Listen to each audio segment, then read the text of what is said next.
Great pride, we begin the conferment of awards. May we request the presence of Ma'am Amelie Arzuleta, our OIC Assistant School Principal of Senior High School, and Sir Alwin Sabran to assist us in the distribution of medals.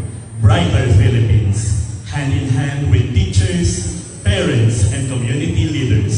So with pride in our hearts, we now begin the celebration of excellence, unity, and shared purpose. Let us witness the processional of our recognized students, accompanied by their parents, respected guests, school officials, and DepEd representatives. Let us acknowledge with unity and pride our awardees, their parents, teachers, non-teaching staff, the school heads, the principal, our honorable guests, and the representatives of Department of Education. The supervision of their lovely advisor, Ma'am Maria Gladys D. Herrera.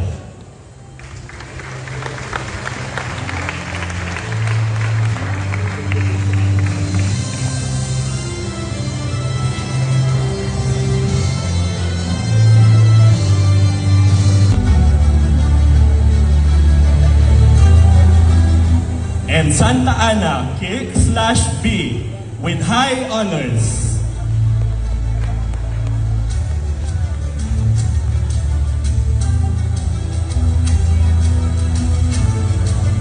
Arcita Yurime T, with honors.